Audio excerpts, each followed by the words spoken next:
বাঘটার মুখ তো লাল হয়ে গেছে, কেন বলতো? ওরে বাবারে, এ তো গোবাগ! পালাই পালাই বাবা! এটা হলো গোবাগ। পালা মানিক, বাঘটা ধরা পড়ে গেছে। মানিক, বাঘ ডাকছে মনে হয়। আরে দূর, এখানে বাঘ কোথায় পাচ্ছিস?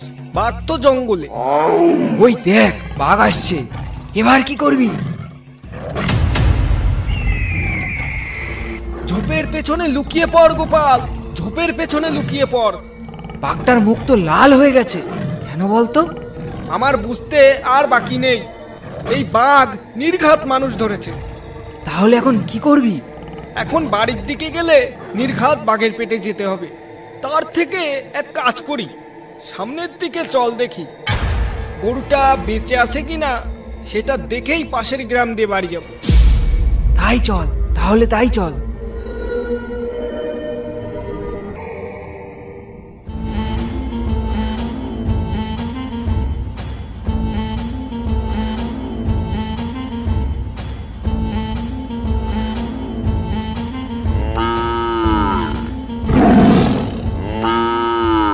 এই সন্ধ্যার সময় বাঘ ডাকছে কোথায়? হ্যাঁ, এটা তো বাঘেরই ডাক। তাহলে কি জঙ্গল থেকে বাঘ ঢুকে পড়েছে গ্রামে? কিন্তু কোথায় দেখতে তো পাচ্ছি না। কার গরু এই সন্ধ্যার সময় এখনো মাঠে বাঁধা রয়েছে? যার গরু তার কি কোনো হুঁশ নেই?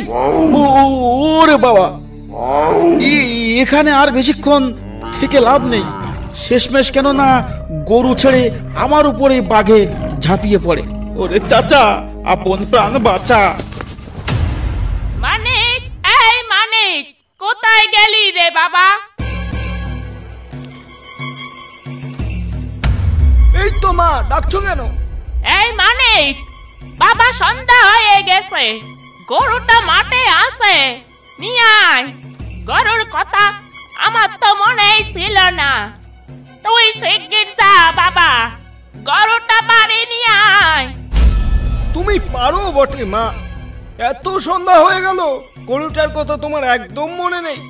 যেভাবে জঙ্গল থেকে বাঘ ঢুকছে গ্রামে, তোমার গরু আস্ত থাকলে হয়, কিন্তু একা একা আমি যাব কি করে এই সন্ধ্যাবেলা?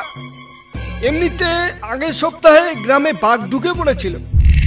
তুই এক কাজ কর বাবা, তুই একবার গোপালকে ডেকে নিয়ে যা। গোপালের অনেক সাহস আছে, শুনেছি ও ভূত পেতনি পিটিয়ে মেরেছে। ওকে নিয়ে গেলে আর ভয় পাবি না। ঠিক আছে, তাই যাচ্ছি মা।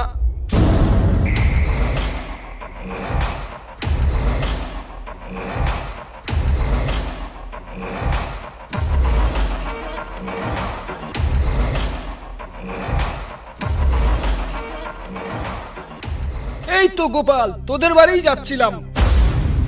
তা তুই কোথায় যাচ্ছিস? কোথায় আর যাব, যা গরম পড়েছে, একটু হাওয়া খেয়ে বেড়াচ্ছি। ভাই, তুই আমার সঙ্গে একটু চল না মাঠে। এই সন্ধ্যার সময় মাঠে কি করতে যাব? পাগল হয়েছিস নাকি তুই? এই সন্ধ্যার সময় মাঠে ভূত প্রেত বাকশিয়াল কত কিছু থাকে। এখন এই সন্ধ্যার সময় মাঠে তোর কি এমন রাজকার্য পড়ে আছে? আর বলিস না ভাই, আমাদের গরুটা না মাঠে বাঁধা রয়েছে, সেটাই আনতে যাচ্ছি, তাই খুব ভয় লাগছে। ওই জন্যই মা বললো তোকে ডেকে নিয়ে যেতে। চল তাহলে গিয়ে দেখি। তোর মা যখন বলেছে, কাকিমার কথা তো আর ফেলতে পারি না। তবে হ্যাঁ, মাঠে গিয়ে কিন্তু বেশি দেরি করতে পারবো না। চল তাহলে, বেশি কথা বলে লাভ নেই।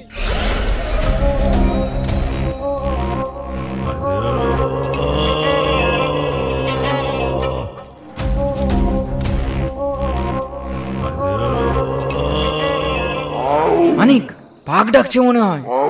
আরে দূর, এখানে বাঘ কোথায় পাচ্ছিস? বাঘ তো জঙ্গলে। ওই দেখ, বাঘ আসছে। এবার কি করবি? ঝোপের পেছনে লুকিয়ে পড় গোপাল, ঝোপের পেছনে লুকিয়ে পড়। বাঘটার মুখ তো লাল হয়ে গেছে, কেন বলতো?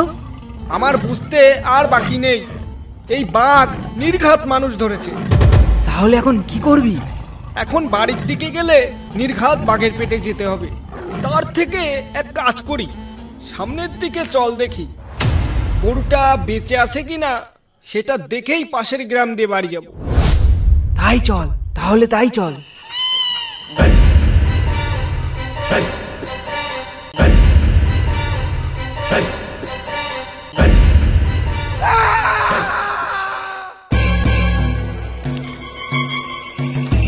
এই দেখ মানিক, বাঘে মানুষ খায়নি, এই গরুটাকে খেয়ে চলে গেছে। হায় হায় হায় হায় হায়, এবার আমি মাকে কি জবাব দেব? আমার এ কি সর্বনাশ হলো গো! বাঘে শেষমেশ আমার গরুটাকেই পেলো। তার মানে এটাই কি তোদের গরু? আরে হ্যাঁ, এটাই আমাদের গরু।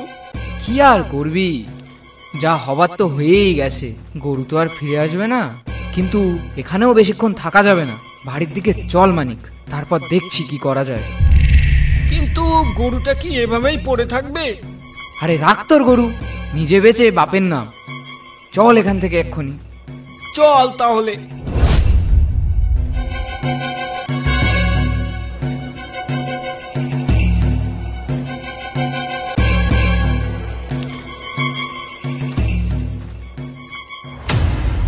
মা, মা কোথায় গেলে? দরজা খোলো, আমাদের সর্বনাশ হয়ে গেছে। কাকিমা দরজা খোলো, গ্রামে মনে হয় বাঘ ঢুকেছে। এভাবে বাইরে বেশিক্ষণ আমাদের দাঁড়িয়ে থাকাটা ঠিক হবে না। মা কি তাহলে বাড়িতে নেই? কিন্তু এই অসময়ে মা কোথায় গেল? গোপাল, মানিক, তোরা আমার ঘরে চলে আয় জলদি। বাইরে আর বেশিক্ষণ থাকিস না, গ্রামে বাঘ ঢুকেছে। না হলে কিন্তু তোদেরও বাঁচাতে পারবো না। মানিক, রবিন কাকু কি বলছে সব? আমাদেরও বাঁচাতে পারবে না মানে? কেউ কি মারা গেছে নাকি? আগে কাকুর ঘরে চল, তারপর গিয়ে দেখছি ঘটনাটা কি। বাপরে, রাত মনে হয় অনেক হয়ে গেল। আজকে বাড়ি ফিরবো সেটা তো ভাবতেই পারিনি। ভাগ্যিস বুড়ো মাঝিটা আমার জন্য বসেছিল, না হলে তো আজ ঘাটেই রাত কাটিয়ে দিতে হতো।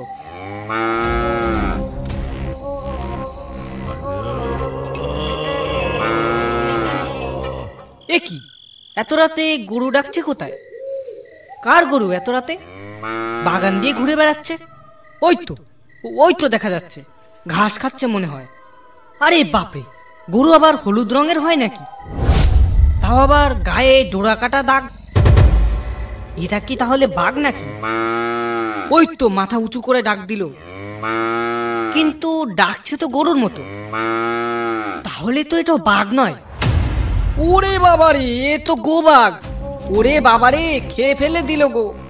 পালাই পালাই বাবা। এবার বলো তো কাকু, কি হয়েছে ঘটনাটা? কাউকে কি বাঘে নিয়েছে?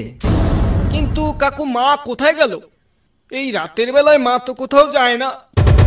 এত ডাকাডাকি করছি কিন্তু দরজা খুলছে না। সেটাই তো বলছি আমি মানিক, তোর মা আর নেই। মা নেই? তার মানে মার আবার কি হলো? তুই যখন মাঠে গেলি গরু আনতে, কিছুক্ষণ পর তোর মা গেল তোর পেছন পেছন, যাতে তুই ভয় না পাস। আমি বললাম এই রাতে যেও না বৌদি। তা কে শোনে কার কথা? বাড়ি থেকে বের হতে না হতে একটা বাঘ ছুটে আসে বাগান থেকে।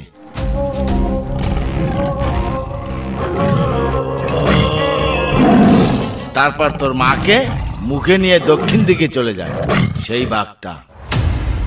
হায় হায় হায় হায়, এবার কি হবে? আমি যে অনাথ হয়ে গেলাম। এই বাঘকে আমি আর ছাড়বো না। কোথায় গেছে সে মাকে নিয়ে? দক্ষিণ দিকে, তাই না? মানিক, আইন হাতে তুলে নিস না। বাঘ মারা কিন্তু দণ্ডনীয় অপরাধ। এটা আমি কিছুতেই তোকে করতে দেব না। মানিক দাঁড়া, দাঁড়া মানিক, আমার কথা শোন, যাস না। মানিক, মাথা ঠান্ডা কর। রাগের বশে কোনো কিছু একটা করে বসলে মাসুল কিন্তু তোরই দিতে হবে। হ্যাঁ মানিক, তুই কোনো চিন্তা করিস না।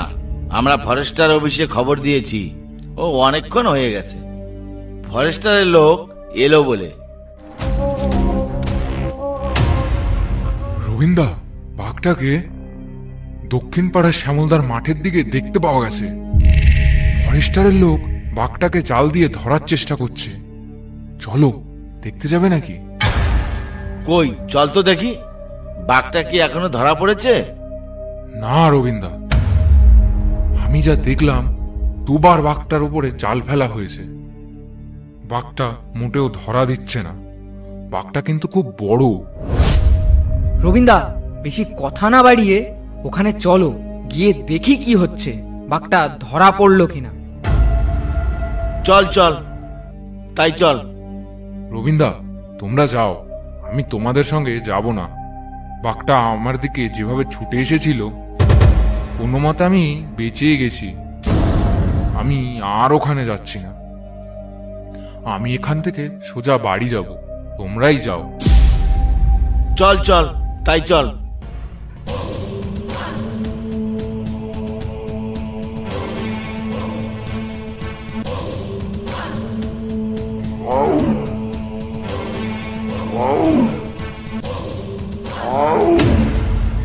কি হলো রবীন্দ্র, দাঁড়িয়ে পড়লে যে?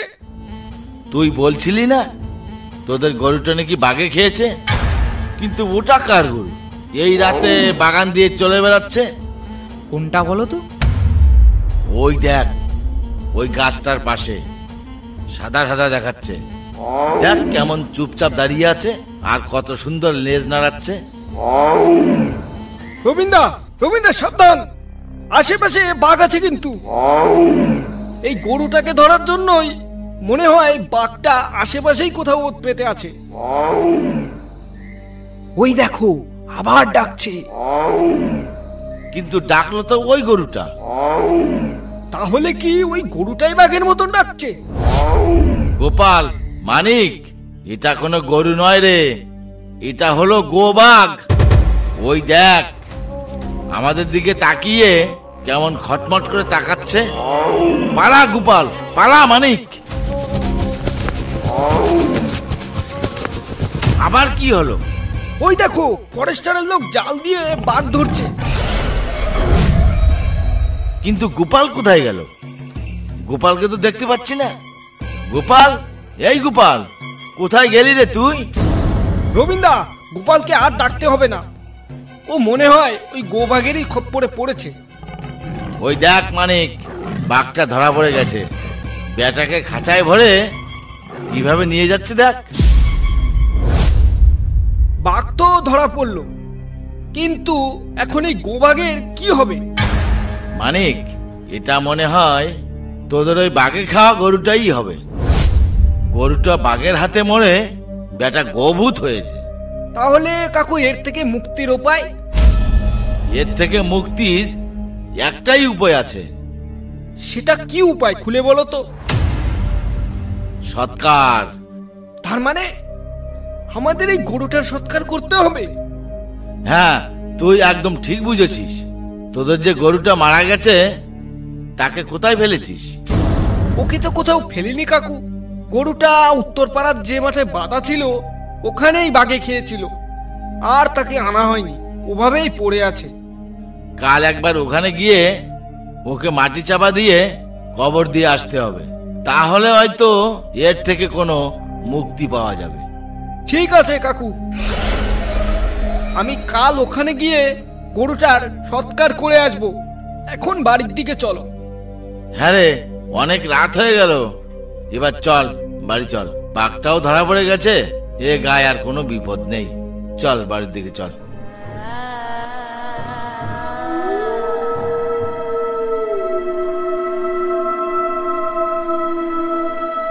কিরে রবি, আমার সৎকারের ব্যবস্থা করছিস বুঝি? দাঁড়া দাঁড়া, আজ তোর সৎকার করব আমি। আহ আহ আহ আহ আহ। এবার কি করবি? এই কে তুই? ক্ষমতা থাকলে সামনে আয়। রবিন, দৌড়ে পালা, গ্রামের বিপদ এখনো কাটেনি, এই দেখি ঘোর বিপদ শুরু হয়ে গেল। রবীন্দ্র, পালাও, পালিয়ে গ্রামে ঢুকো, না হলে আজ আর রক্ষা নেই। রবীন্দ্র, একদম দাঁড়াবে না, ছুটতে থাকো, ছুটতে থাকো। পালিয়ে যাবি কোথায়? আজ না হোক কাল তোকে তো ধরবই।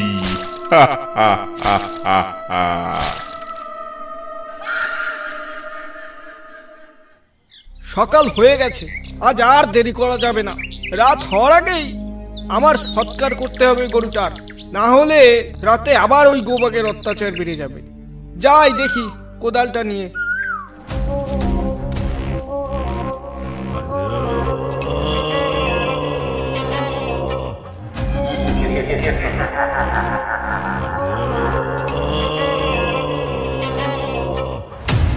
এখানে কোথাও একটা গর্ত খুঁড়ে বেটাকে মাটি চাপা দিয়ে দিই।